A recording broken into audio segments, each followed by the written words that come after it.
preside at this? God, I feel like this is the UN. I'm getting rid of Eurasia or something. All right. And where's Kevin going to be here? You know, I've been wanting to meet this guy for so long because I read his book. And in the book, he didn't give an answer exactly, but he suggested that in a theater, between the front where the speakers are and the people sitting in the back row, there would be a difference of sync. And this bothered me for years. And when we were building our camera and trying to get sync, I kept thinking, if we could just get that much latitude, maybe we could get by. Okay, so here we go. Well, this is a great experience for me. I've always wanted to meet this man because I envy him desperately. I so wanted to be one of those cameramen who could build their own equipment, build their own camera, believe it or not, he did, and go out into the world and film history as it happened. And Don Pennebaker was born in a great year for cinema, 1925. A great vintage, the Gold Rush, Stella Dallas, Potemkin, and a film called Grass, an early documentary film by Merian Cooper and Ernest Schoedsack with Pennebaker technique, taking a heavy hand-crank camera up the mountain. Only he would have reinvented it, and it would have been lightweight. Well, that helped. That was the first thing we sought to change, was how to make the camera lighter than it was, because in order to film, let's say, a concert with a person singing, if you've got Billie Holiday agreeing to sing, how do you make that a memorable occasion? And you had to mount the camera on a huge tripod, and then various assemblages were brought in, all of which had to be plugged into wall plugs. And you were about a football field's a distance away from the person you're filming. So the whole thing was like looking at Mars, you know. It was not a good way to film a person that you loved giving a performance. So we set out we wanted a camera that would be light and carryable, but that you could get on stage with the performers, that you could get anywhere and you could see them, because really, that's why people go to concerts, to see the performers. And when you don't really see them closely, it's not the best way. Anyway, so that was what guided us. And the big problem was how to get the camera in sync, so that when you just for dialogue, when you shot people's faces speaking, and you later took your Nagra and took the track and transferred it onto something you could edit with, when you put them together, if they weren't in sync, you spent a lot of time worrying yourself of how to fix it. And suddenly after 3 years, I say suddenly, after 3 years, we finally got a camera that was in sync, and that anything you shot with it was 24 frames, almost exactly. And Kadelsky had built the Nagra so that pretty much was always 24 frames. And when we had that, then when somebody called me up and said, how would you like to come to California and make a film about a music festival? And without even hesitation, I said, I'm with you. I'm out there right now, because everybody in the U.S. was dying to get to California that year. Everybody graduating from high school, their one dream was to get to California. And it wasn't just to try out all the drugs that had been were shown, elegantly in various exposés, but just it sort of had the feeling of being a new way. California suggested that there was going to be a new life for everybody, and it was going to be California dreaming. And that had everybody by the neck. We could hardly wait to get there. So without even thinking that I had no way in the world did I know how to make a film involving 5 or 6 different cameramen. I mean, I was really not a director to begin with, but that was directing beyond my wildest dreams. So, but I wanted to get to California so badly that I never gave it another thought. What was the first film that really impressed you as a child? My favorite film of all films is Michael Powell's I Know Where I'm Going. I can only tell you, and it still is today. I could watch it. If you put it on now, I would leave you all and just watch it. That is amazing. There's no documentary element to it. Yes, there is. There is a sense of real people who lived in Scotland. Everything he did had a kind of documentary quality. That was why I went to meet him once, and I arranged a lunch. We were going to have lunch together at his club, and I eagerly went there, and I spent the entire lunch repeating lines from the film, which must have driven him crazy, because I couldn't think of anything else to say to him. So you were not taken to the movies in the silent era? You were Well, I was, but mostly it was people falling off horses, and being shot at. I don't have a great memory of it. I did remember some things. I liked Fantasia. I thought that was Stravinsky was already a major voice in my head, but I was really raised more on music maybe than films. I mean, to me, the sacred object when I grew up in Chicago was the phonograph record. And I didn't even have a thing to play it on. I didn't have a Victrola. But I actually bought some because they had Louis Armstrong's name on them. I didn't know who Louis Armstrong was or what he looked like, and I'd barely ever heard his music. But I had a couple of records, which I still have. I have Dallas Blues. And a year later, when I got my first Victrola as a birthday present, I remember putting that record on and winding it up and playing it and thinking, oh my God, this is worth everything. Because jazz was exploding in Chicago then, and all the white kids wanted to play like the very few black kids that they'd ever seen who they thought were somehow had grown up and knew this music, which of course they didn't, but they had a Victrola in a place where you bought Pepsi Cola or whatever it was, and they would make all the kids in the classes there learn to play the music, jazz music. They learned to play jazz me blues and whatnot. And later, in America, when swing came, and the big bands would go and play, and everybody would go and dance to Tommy Dorsey or Benny Goodman, almost all the performers in those bands came from this high school. Chris, what's the name of the high school? Is she here? Is she fled? Well, it was,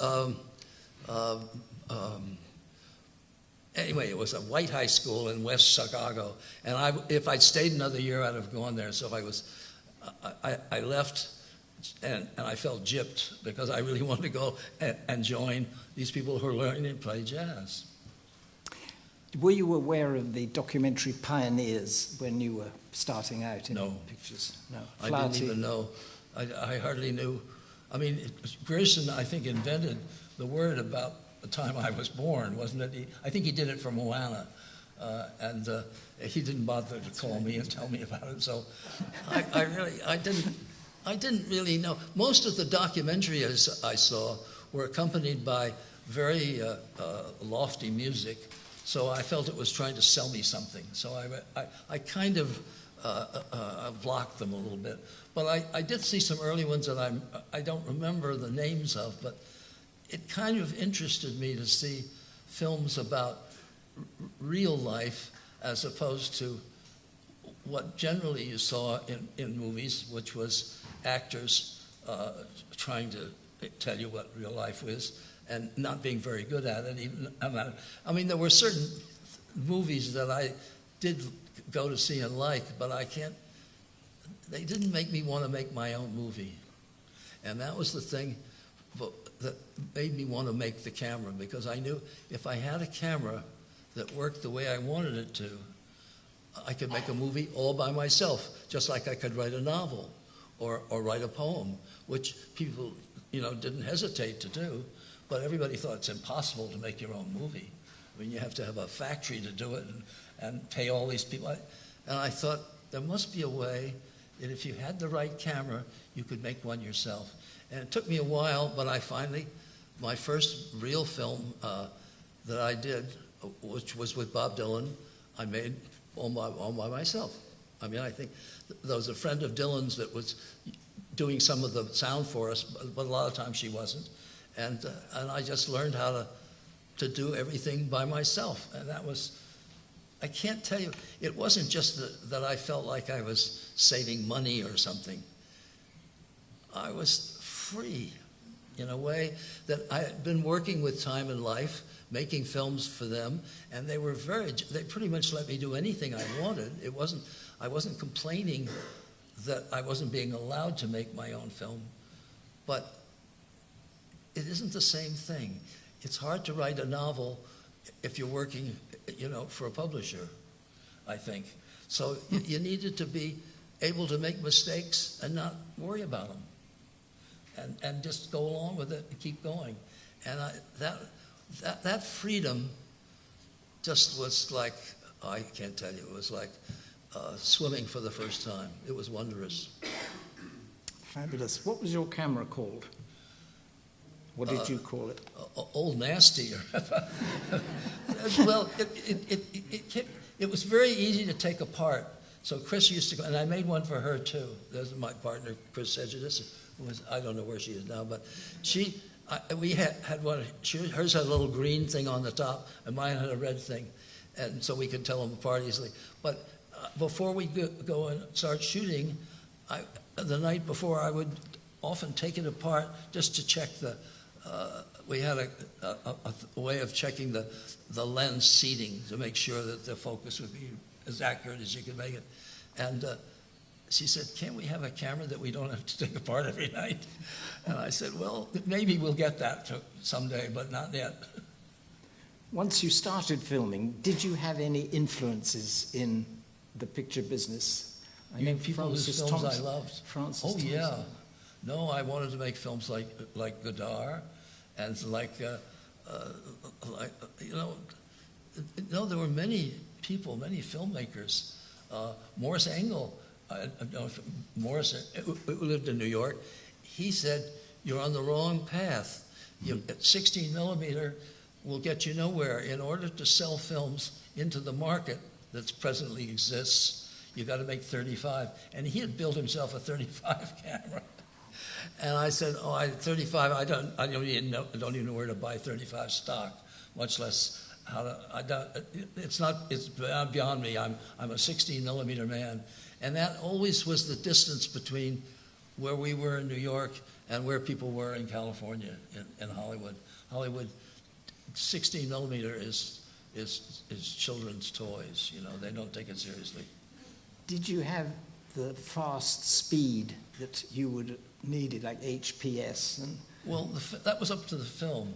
Originally, we were using DuPont black and white, and that was terrific. It was very cheap. The guy would bring it around. He would deliver it to us.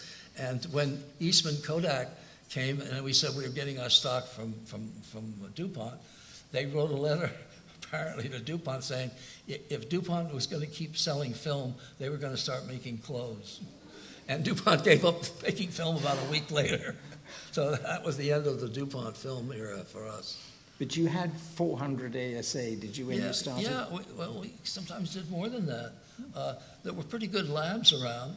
This is even before DuArt, which of course was a spectacular lab because the people there were very friendly to filmmakers and would give them additional weeks to pay the bills, which was very, very nice.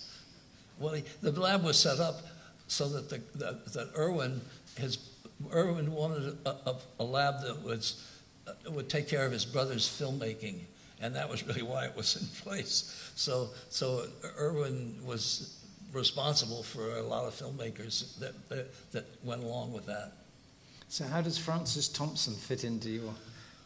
Francis. Well, Francis was important in ways that I didn't understand at the beginning, that I couldn't, that it was important to me because Francis had been working for years on this project, but he also worked as a director for Julian Bryan, who made a kind of documentary film.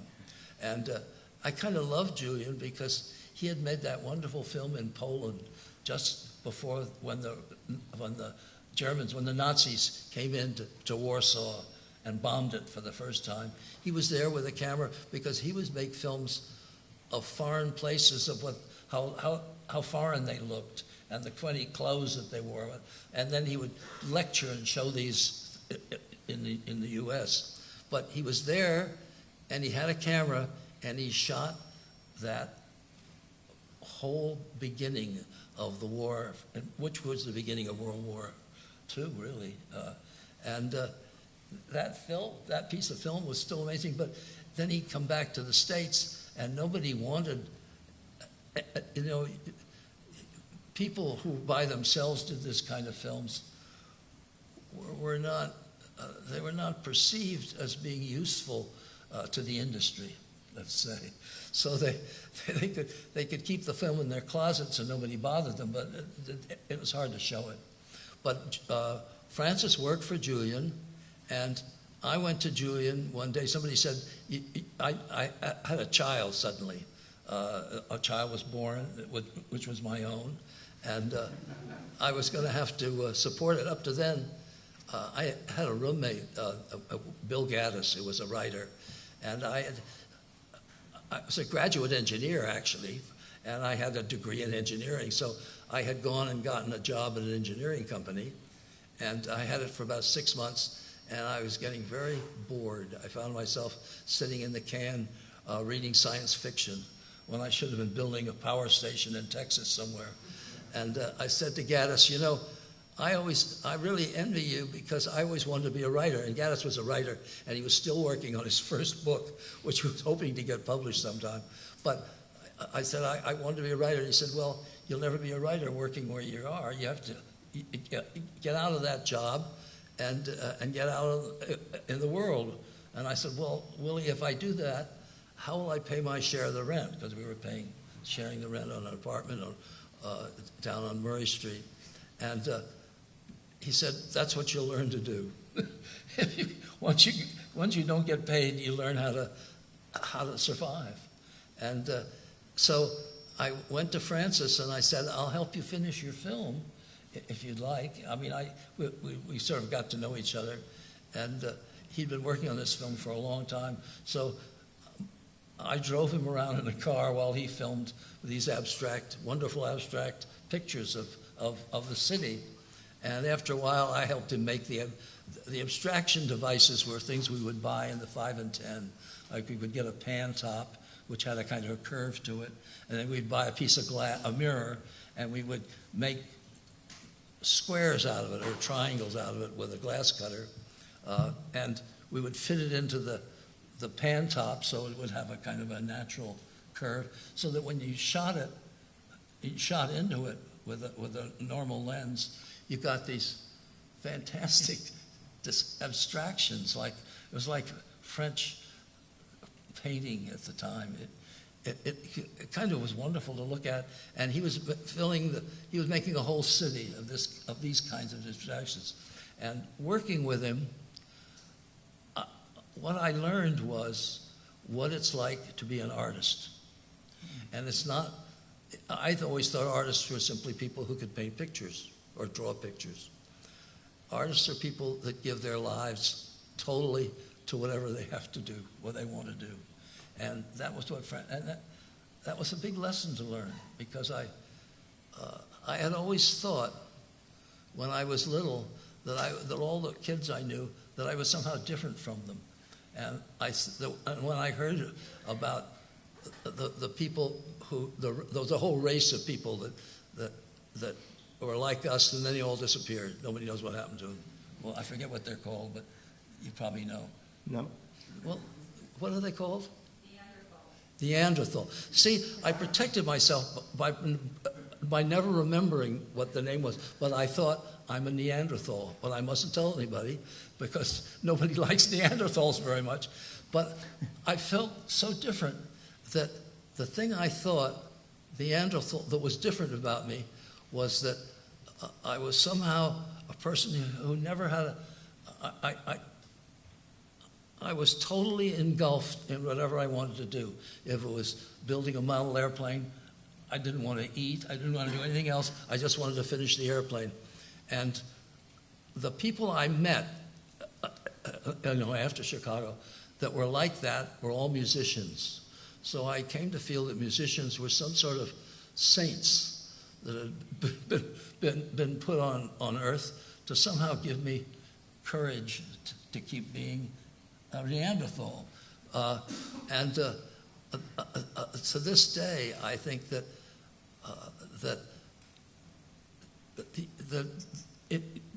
if you involve yourself in something and have no alternatives, and that's what Francis was able to do, it was like I thought he's living the right life. And I loved him for it. I really loved working with him, but I never wanted to make that film. I mean, I was glad that he was making it. And I later, the first film I ever made, hopefully as a commercial film, was Daybreak Express. But I didn't want it to be abstract that way. I wanted it to be different. So it was not. I never felt I was stealing his films, his ideas so much. But what I always felt that I was somehow getting his, whatever it was that took to be an artist, I'd gotten that from him. What did you feel about March of Time, which had reenactments? Right. I knew somebody, actually briefly I worked for him a little bit, but I didn't do anything important or useful. But I knew people that worked there, and it was a job, and you did it as a job. I didn't want making movies to be a job. I wanted it to be like, Shostakovich. I mean, I wanted to be all my life with it. Was it legitimate to do those reenactments, do you think? I don't know. If people gained some knowledge that they needed, I suppose it's legitimate.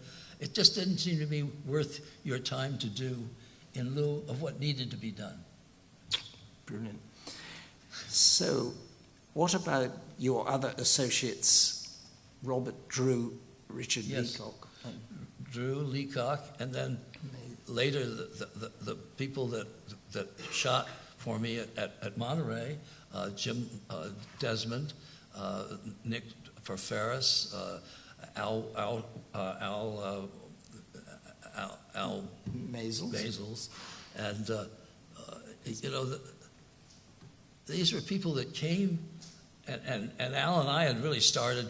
We spent 4 months in Russia together with a wind-up camera, learning how not just we were supposed to be making a film about this American fair that was going on in Moscow, but we just took off everywhere we wanted to in Russia because what we thought, and we ascribed it to the wonders of communism, was that you didn't have to pay for trains or streetcars or buses. You just got on them and got off when you. And it was because we didn't understand the methods they had of getting paid. But we thought that communism was great, and we were all for it. So what was new with Primary? What was... Oh, I think Primary, what was new and interesting to people, although oddly enough, very few people saw it after we made it. It didn't get much distribution. But seeing a future president, a person who was running for president, walking around the streets with his hair blowing in the wind, that was new. And that was the beginning of a kind of youth movement that I think took over in other areas. It took over in the music area and in other things. I think that there are generations, and they don't come in organized fashion, always like waves do coming ashore, but they occasionally they all gather together at one moment, and I think that was the interesting for me, that I suddenly felt a new time had come, and that was really working for life. Well, life was like the ultimate job you could ever imagine having. You know, it was like you're working with people who are all your gods. You're, the photographers there were like, to me, I mean, I could talk to them by name, you know, and it was like exciting. But the thing was that the first film that we made was made out in Los Angeles at a place which was called Synanon. And Synanon was a mispronunciation of seminar by a druggie who was part of the group that inhabited this huge house, and there were maybe 100 people in it, and they were all druggies who were trying to stay off drugs. And they housed themselves, and the trick, in a way, was not just to remove yourself from drugs, but to provide a kind of excitement, a social excitement in the group you had, and that kind of made up for the lack of drugs. I think, and whether it was the way the house was run was there were no bars on the window or anything. You just went and joined it. You went in, walked in, and they accepted you. And you could leave any time you wanted, but you could never come back. And that had such a hold on the people in that house. And I thought, this is film. This is what a film should be, with this idea. So we stayed there for a couple of months and made a film. And it was the first film I ever made, which was not a little short film. You know, it was a fiction film because it had fantastic people in it, such as I would normally never run into. It had marvelous music because there were 2 or 3 musicians there who were really good, and it had everything a movie needed, and there it was right in front of me. You know, I couldn't miss it. But how did you get it started? The most difficult thing in a documentary is to have something worthwhile filming in front of your lens. Did you trigger it, or did you just wait for it, or did you... I just watched what went on and filmed when it interested me, which is pretty much what I've done ever since. Wonderful. I'm a good watcher, and I'm not a very good interrogator, and I don't... I think that if people see that you're interested not in just making your movie, but you're kind of interested in what they do. And that was the same for Kennedy, or for when we were making the Clinton film, The War Room, or any film. When people thought that what you were doing was somehow making a historical presentation of what they were doing. And they thought, most people that we filmed usually thought that what we were doing was the best they could do. Like, that's what I love about musicians. When you get a musician performing, and he's, whatever instrument he's got, he's playing it the best he fucking can. He's not saying, these people didn't pay enough, I'm just giving you a half-assed stuff. He can't do it any other way. And that's what you have to love about them. That's why they are kind of apostles of some sort. And I think when you give people that sense as you're filming, that you're recording for who knows, their descendants, their friends, their enemies. When you're recording what it is they do that's the best thing you know how to do, they love you. They want you to do it. They want to help you make the film. And that's why I've always thought the film belongs to them as much as you. So usually it's a half and half. I mean, it's like Dylan and I. It's half his, half mine. And we're still partners. And it should be that way. It shouldn't be the agents arrange a film and they raise the money and they own the film. it should be sort of I don't know. It should be like the painter and the painting, or the painting and the person that's painted. It should have that connection forever. What was your attitude to interviews? Well, mostly I think they're boring. But you know, if people want to talk, like when we were filming Carvel in the War Room, and sometimes I'd be filming him, and he'd see me, and he'd ask me a question, and I'd answer it, and then I would ask him a question back, and that was kind of an interview, but I don't think either of us thought that was an interview. We thought we were having a conversation, and this camera is somehow involved, but not at anybody's behest. Did you shoot the reverses? No. What's that mean? You've got Clinton asking a question. Yeah. And you replying? You didn't shoot the reply? No, we didn't know about that. Tell us more about the War Room. Well, the War Room was... I had wanted to do a film with Bobby Kennedy, because Bobby Kennedy was kind of a friend, and I had known him for a while, and we did a couple films together, and I said, "You're going to run for president, aren't you?" And he said, "Don't tell anybody, but yes, I am." So I said, "Well, I'd like to make a film about you running for president, and we'll end the film when you walk in the door of the White House." And he said, "Okay." And I started that film, and I shot some stuff, and then it got very expensive. Nobody wanted to raise money. Nobody wanted to give me any money to make a film about Bobby Kennedy. Everybody was enthusiastically disdainful of him. And so luckily, I didn't go to California when he got shot. Had I, that would have been a very hard thing for me to face, I think, to have had to film a person that I knew as well as I knew him, to have to film him being killed. And you'd have to keep filming. You couldn't stop filming. Would have been, it might have made me retire early. I think about it sometimes, and I'm just so happy that somehow I didn't have to do that. But I think that when we did the War Room, we thought we were going to make a film about somebody becoming president, and we went and talked to.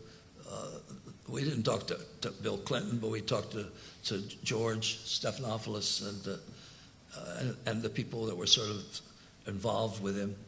And it turned out he was doing something else, and he couldn't have a camera crew following him. But we saw George, and we had actually run into Carvel, but we didn't know what connection Carvel had with the thing at all. He just looked like somebody's drunken uncle that had gotten into the thing somehow, and he was the only interesting person we found when we were down at the headquarters, which were in a big hotel in New York, and so that I said to George, "Well, what if we wanted to make a film with you guys that are managing him? Could we do that?" And he said, "Well, if Carvel says it's okay, I guess it's okay." So we went down to the Little Rock, yeah, and he had this huge office about the size of a basketball court, and he's sitting in the middle with, beer and popcorn, and the whole thing is like a kind of a fraternity house, and there's maybe 20 or 30 people working all over the place, and. So he said, "Well, what do you want to do? What is it? Why are you coming to see me?" And I said, "Well, we'd like to hang out here until the election." And he said, "Well, why should I let you do that?" And when anybody asks you that question, the only answer is because you want to. So he said, "Well, I'll have to think about that." And we went back to our motel, and about an hour later he called and said, "Okay." And then we became part of it's as if we were we were just part of the group, and nobody ever said do this or don't do that ever while we were there. And so we became, and Chris was doing the sound, and she would put a mic a wireless mic on Carvel and one on George.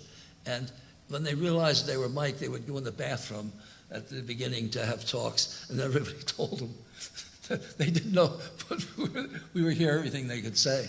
So they gave that up, and after a while, they didn't bother with covering anything they did. They let us get it, and in the end, James, what they said was, well, the deal we made was when we finish the film, we'll show it to you, just you, nobody else. And if you think if we haven't made any mistakes, if we made mistakes, we'll try to fix them. But we're not asking you to edit it, just to see and think what you think. And when it was finished, we brought it to Carvel, and they had what was called the Bat Cave in Washington, which is their office. And James kind of looked at it and he said, it's a little embarrassing from time to time, but it's what happened. And what you filmed is what happened. That's it. So we all shook hands, and that was the end of the thing, and we released it. Did you have any pressure from television companies, newsreel cameramen trying to get the sort of stuff? No, and they all could have made that film, but they don't want to make that kind of film. You know what they really like?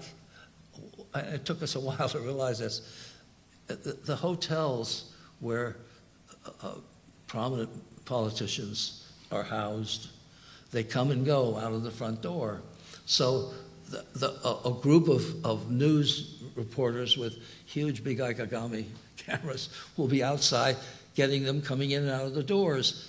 And that's really all they want, because then they have people who understand politics better than any of the people running it probably will then tell you what this is about, why they're there, what exactly. And they don't need to actually hear them say anything, just to watch them go in and out of the doors. So we would purchase ourselves out the side of the doors and to see what they did, and usually they just clown around. They didn't take it very seriously. I was very surprised that you made a film about Godard, but not only yes, that, with him, that you finished it. Yes, he didn't. He took off. No, Godard was probably my favorite filmmaker next to Michael Powell in the world. Really? In the world, yes. Well, only because he was so. I mean, he didn't give a shit what he said, or who he hurt, or what he had such a wonderful, insouciant feeling about his ability, or about what he did. And he wasn't trying to make friends with it or else. And I kind of liked it. I mean, I loved that. I thought that's what film should sort of be. It should be like, it should be like Byron. It should really poke at the existence situation. It should never go along with it. So, he was a hero. He was very funny because in the beginning he came in, he said, usually he got supported by whoever was using him to promote something, the film or whatever, and they would put up money for his hotel stay and travel and whatnot, and we didn't do that, and so he said, I need some money. So we said, okay, we'll work out about 4 or 5 colleges where you can give talks, and they'll pay you for that. So away he went. And he would call back and say he'd been in Pennsylvania, wherever it was, and it had gone well. And then he went out to California. I don't know whether it was Berkeley or one of the colleges out there. And he called back very excitedly and said, I gave a talk last night, and it was a huge success. They threw tomatoes at me. So I kind of, everything that we did or everything that happened with him was always very entertaining for us. We loved doing it. You were your own distributor. Was that how it worked? Well, it's like you build a car in your backyard, and then what happens? Who the hell's going to buy it? And how are they going to get it out? I mean, we hadn't thought it through very carefully, I think. We figured out how to make films inexpensively and in a way well, but we hadn't figured out who to sell them to. And generally theaters, I thought the first film that I ever was able to sell was Daybreak, and I had made it, and it had taken me 2 or 3 days to make, and and I'd had Shirley Clark, who was a partner then, had gotten me to send it to someplace who made a 35 blow up, and she said, I know the guy that manages the Paris Theater in New York, and take it to them and see if they won't run it as a short, and they'll pay you as a short. So I took it down, and the guy, we put it on, and afterwards, it's very short. It was like, I don't know, it had the Ellington record, so it couldn't have been more than 8 or 9 minutes long. And he said, it's very short. And I said, well, you could show it twice. And he said, well, he said, I'll pay you $100 for it. And I said, oh, well, actually, I didn't want to sell it. I just wanted to have you take it on as a short. And he said, well, the problem is that when we take these short, we get them from England, all these films from England. That's what the Paris was living off of then. And they only last about a week. So you won't, as a short, we pay you $25 a week, so you're not going to get much that way. And I said, well, let's try that. And the next film that came in was The Horse's Mouth, which is, again, one of my absolute favorite films, not just because it's a good film, but because it lasted a year at the Paris Theater. So my short was running on until finally we had to replace the print. The print was getting worn out there. So I thought, well, I've got the problem solved of how to sell films. And, of course, I never was able to sell another one ever to any theater, because theaters are not like fish markets that buy the big fish you just caught.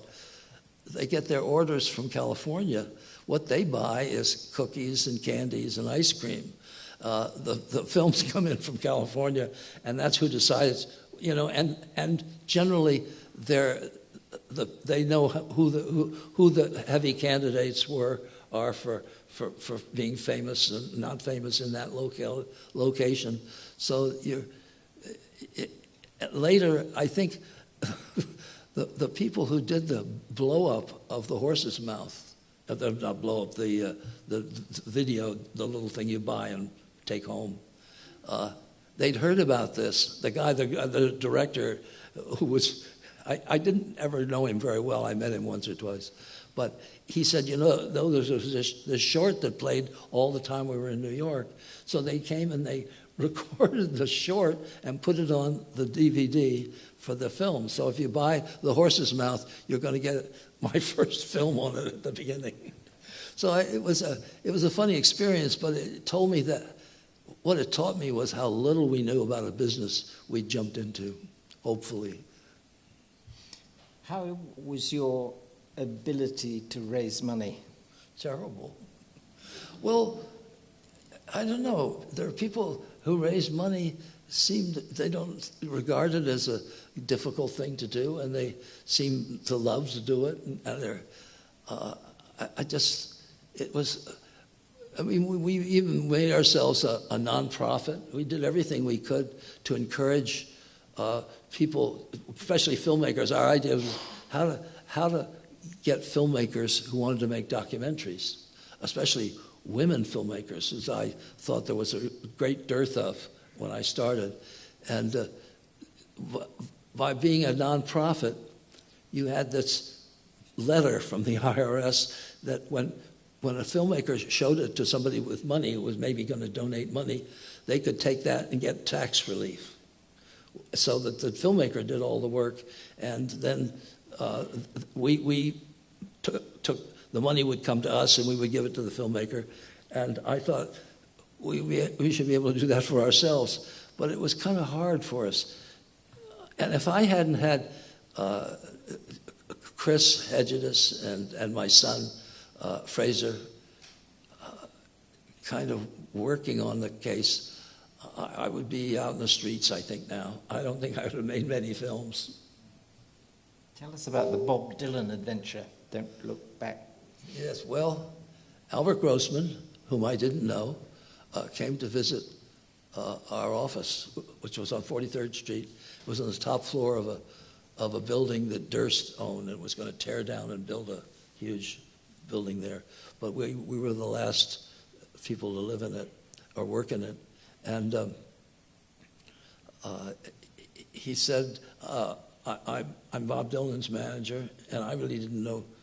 I knew the name, and I'd maybe heard one of his songs on the radio, but I didn't know much about him at all. I didn't know he was working in the Village or any of this. And he said, would you like to come? We're going to go to England and do a tour. Would you come along? Would you like to go along on the tour and make a film of it? And I said, sure. I'm a musician. Absolutely.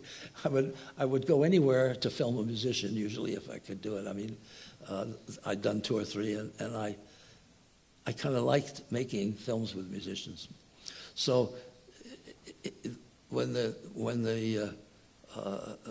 moment came, I thought that what Albert wanted was me to make a music film that he could use kind of to help him with Dylan's concerts when he came back to the U.S. as a kind of promotional aspect. And so I went and I took Bob Van Dijk, who was our music guy, a recording guy. He did set up our recording stuff and our transfers and things. And when we got there, after about 2 or 3 days of hanging out with Bob and the people that were kind of drawn to him and hung out with him, I got really intrigued by his conversations. He used words. It wasn't that he used them, for me, it wasn't that he was very sophisticated or had a great thing of linguistic. He was almost naive, but he used words in a way that you couldn't help notice that they were maybe not in the right order or something. There was something about them that intrigued me. And like he would say things, in his songs, and a lot of the music that he did then was very original music. I mean, it was not stuff that had been on record. It was, I don't know, and I thought, is this guy a poet? I mean, he would say things like, she's true like fire, like ice. Not like fire and ice, but like ice. Well, that caught my ear. I got intrigued by these conversational changes of whatever they were, this use of words. So I thought, I don't want to make a musical with this guy. I want to make a conversational film. I want to hear what he says to people. So I had Bob Van Dijk recorded every concert we did. So I could be at the concerts and be right on stage practically, 5 feet away from him, and film parts of the things where the language in the song intrigued me the way it did when he talked. So I would shoot bits of music, but it's not a musical film, as people later complained to me. Where's the fuck the music?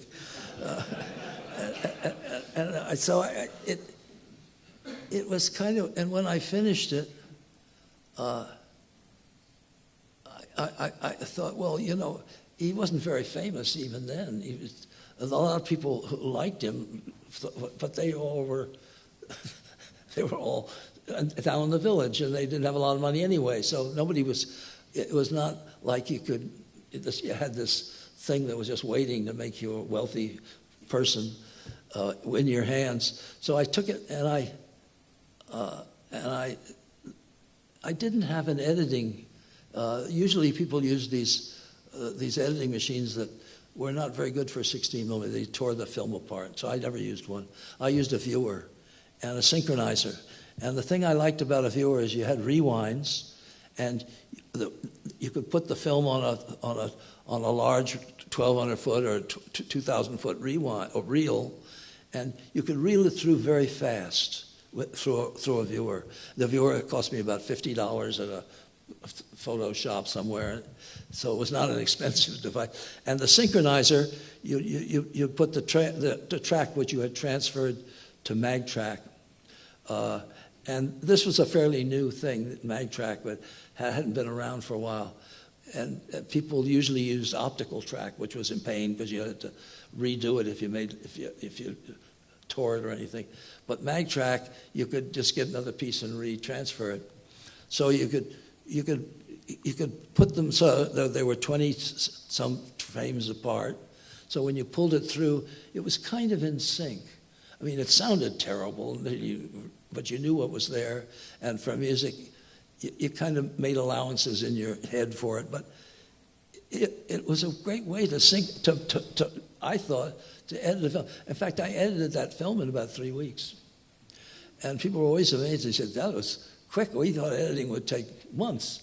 And I said, yeah, well, it can take months depending on who you have editing it. But there was one scene in there, a guy that I knew had gone off and it was filming down in the South in Mississippi, or I think it was Mississippi.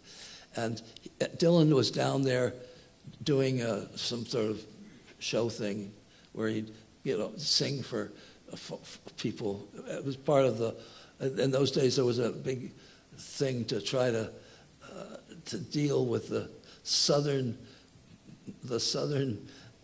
area of the U.S., which was, at that point, there was this black-white battle going on, and there was groups of people who would go down there to sort of try to get the blacks to vote, but the blacks were hesitant about it because when they voted, people came in and shot them. So it was going on all the time, and this guy had made this film down there, and Dylan had gone down there and sung a little song, and he said, "I've got this film we did, but I don't know what to do with it, and I can't use it because it's Dylan anyway." So I put it up on a shelf because I didn't know what to do with it either, and it was sitting there, and I came to the point in the film where the guy from BBC is talking to him and said, "How did it all begin for you, Bob?" And I thought, geez, I have an idea in my head how it began for him. I'm not going to call him up and ask him. But then I remembered this footage, so I took it down. And because it was easy to add stuff when you were using a viewer and a synchronizer, you just taped the new stuff in and wound it through. And I never took a frame of it out. It was God sent it to me, I think, because it was just the perfect thing to see when you asked that question. How did it begin for you? So that, in a way, was how for me, filmmaking had a lot of that kind of gambling aspect. You just had to have luck on your side. You just had to have things that when you took them off a shelf were the right thing. And you had to expect it, which is ridiculous. But I think that it's like I feel like a gambler that goes into a place and to play blackjack, and you think, well, I'm lucky. I'm a lucky person, so I'll make a little money on this. And you just think that for no reason, It isn't because you've won a lot all your life. You just think you're lucky.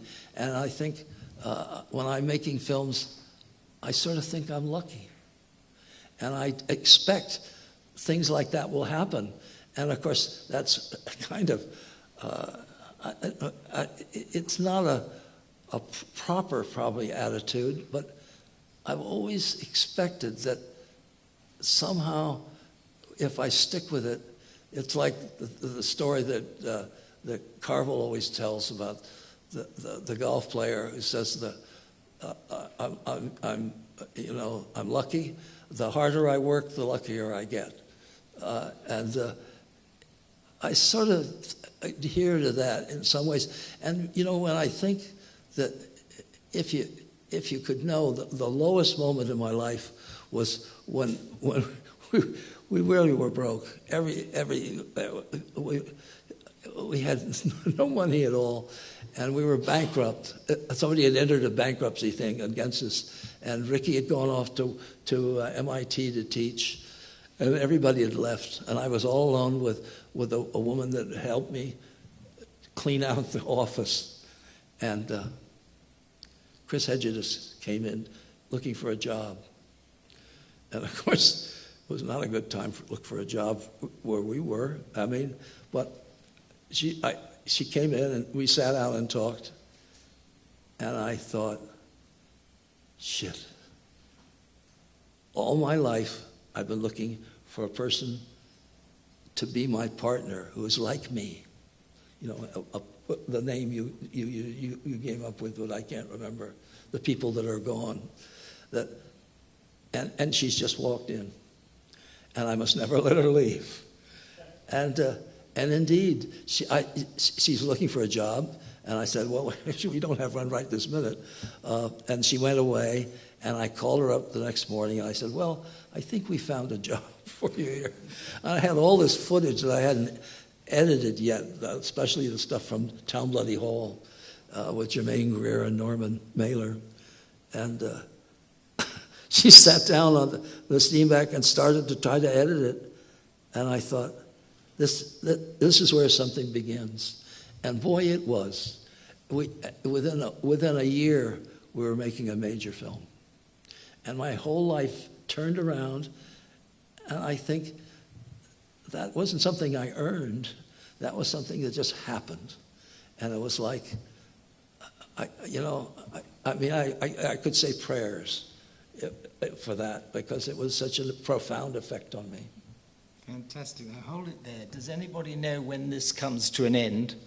5 minutes left. How much? 5 minutes. 5 minutes. Is anybody here over 92 years old? Okay. What was Bob Dylan like to work with as a... Well, I found him very companionable. We got along very well, and still would if he got off the stage for a minute. But he's that's all he does, and I respect that. That's the musician in him, just boiling over, and but in some ways he was very. You know what he was like? I don't know if you've ever read Peter Quinnell. It's an English writer. You probably know who he is. He's collected all the letters to and from Byron, all the letters that people wrote to him and the letters he wrote to people, which were not a lot of people. He only wrote to about half a dozen people in his life. But when you read those letters, he was married to a lady that got very pissed at him. And in fact, she got him practically put in jail, so he had to flee. And he and his friend Shelley decided they were going to go to Switzerland first. And they were like two college kids, after the first exams, and they were full of beans. And he said to Shelley, "I've got this great carriage. Wait till you see it." And he'd gotten this huge carriage and painted it all green. And on the side, he put his initials, which were Noel Byron, N.B., right? So off they went through France to Switzerland. And every night they would stop at an inn somewhere, and people would go down and see the carriage and say, "N.B., Napoleon's coming back." And this was the biggest joke they had. So that when they went to Switzerland for a while, and he was having trouble with some lady there, I think. But they both decided they wanted to go to Italy. Italy is where they wanted to be.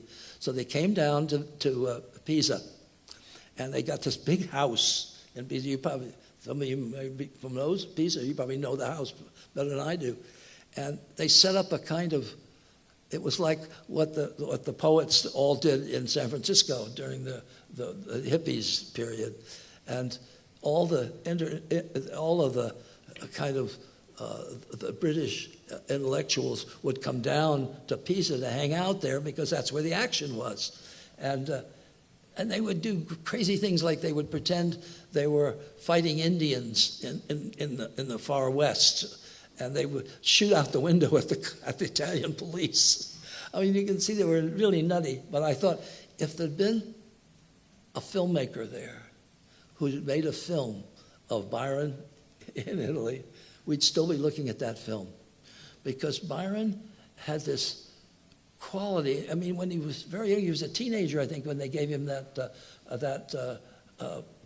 place in Ireland to run.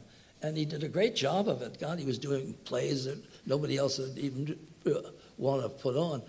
And I thought, maybe that's the film I'm supposed to make here of Dylan. For 100 years from now, people will say, who is this Bob Dylan that got the Nobel Prize? What was this? And they can look at that film and they'll find it something that they didn't know. And it won't be necessarily anything I've imagined telling them. It's just that they can watch him the way I watched him. Great. Now you've got 100 feet to tell us about the film that was shown last night, Monterey Pop. Oh, and then we've got to stop, alas. Well, Monterey Pop was,